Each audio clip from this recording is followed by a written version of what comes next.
कहाँ है यार वो? पानी बांधने गया था, आया नहीं अभी तक। आ जाएगा यार, तालाब की तरफ गया होगा। ये अशोक कहाँ है यार? दिखाई नहीं दे रहा है। उस लड़की के साथ भाग तो नहीं गया वो? ए चल यार, कॉलेज के पास चल के देखते हैं।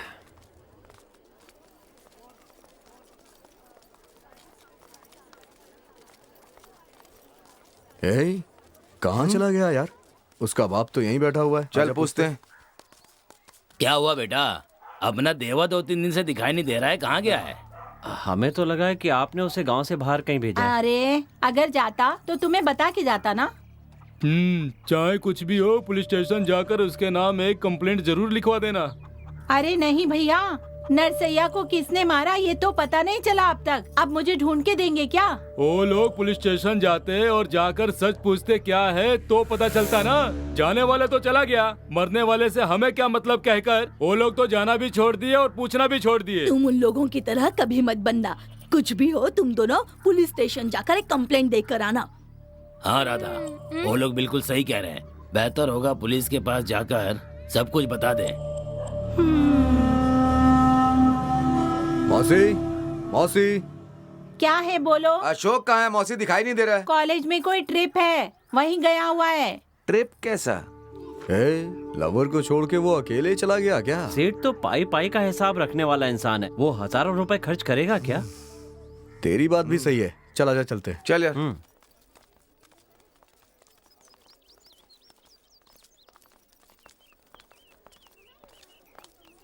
अरे सुनो लड़की, जरा इधर आओ। सर, आप यहाँ कैसे?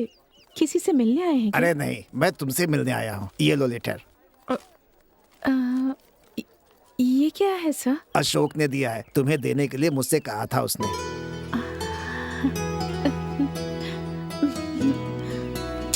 पर वो कहाँ है सर? उससे कुछ हुआ तो नहीं ना? उसे कुछ नहीं हुआ, वो आराम से है, तुम्हारी यादों में खोया हुआ है। ये छोटी मोटी परेशानी खत्म होने तक तुम दोनों को ऐसे ही रहना होगा। एक अच्छा दिन देखकर हमारे साहब और मैं मिलकर तुम्हारी शादी बहुत जल्द करवा देंगे। तब तक तुम दोनों की प्रेम कहानी इसी तरह पत्रों के जरिए आगे बढ़ेगी। अब मैं चलता हूँ, ध्यान रखना। ठीक है सर।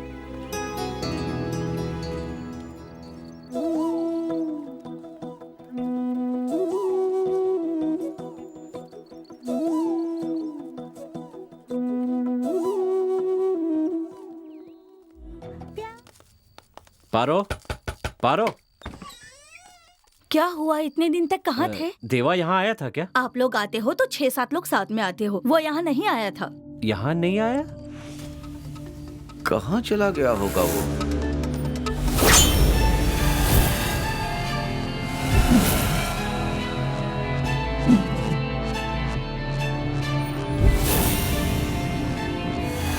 चंद्रप्पा।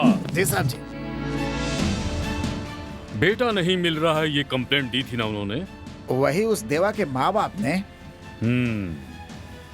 बिना किसी को पता चले उन्हें वहां लेकर आओ। कहाँ पे साहब?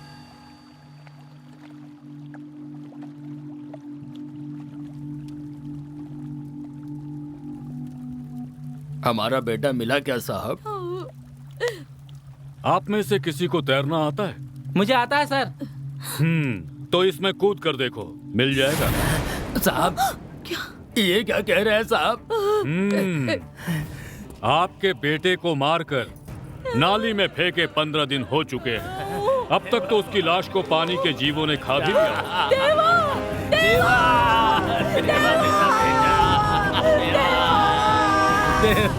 देवा! मेरा बेटा।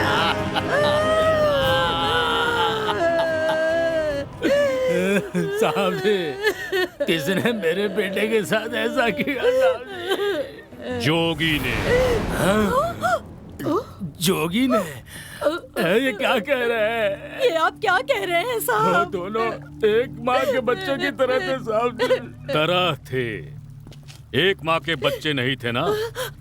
मेरी समझ में नहीं आ रहा है साहब, ये आप क्या बोल रहे हैं? अशोक नाम का एक लड़का एक लड़की से प्यार करता था और आपका बेटा उन्हें सपोर्ट करता था, बाकी उसके खिलाफ थे।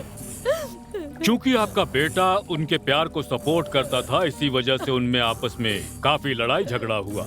इस बात को दिल में रखकर जोगी ने जिद पूरी करने के लिए रातों रात आपके बेटे को मारकर नाली में फेंक दिया।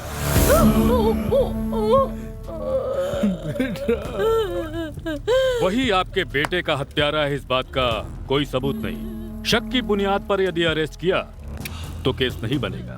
नरसैया की मौत का इससे कोई संबंध नहीं है। नरसैया की मौत धंधे वाली के घर में हुई। ये बताइए, मर्द कहलाने वाला मर्द प्राइवेट हिस्से में मारकर जान लेता है क्या? हा? इतनी कहानी पता चलने के बाद अशोक की माँ अपने बेटे को बचाने में कामयाब हो गई। अब आप बताइए, जोगी को झोली में डालकर सुलाइएगा या फिर उसकी मदद कीजिएगा? खून, खून का बदला खून साहब, खून का बदला खून। ले लो, सही वक्त पर ले लो, किसी को पता नहीं चलना चाहिए। देखो, रात को 3 बजे से लेकर 5 बजे तक बहुत अच्छी नींद आती है। शैतान की नींद कहते हैं उसे। उन 2 घंटों के समय में उसे मारकर खत्म कर दो, लाश को फूसे में डालकर आग लगा दो और इस केस को मैं क्लोज कर दूंगा। ये बात अगर हमारे बीच रहे तो बेहतर है, नहीं तो तुम अपने पाँव में खुद ही कुल्हाड़ी मार लोगे। काली पूजा के दिन इंसान की बलि चढ़ाऊंगी साहब। इसकी बलि हम जरूर देंगे साहब।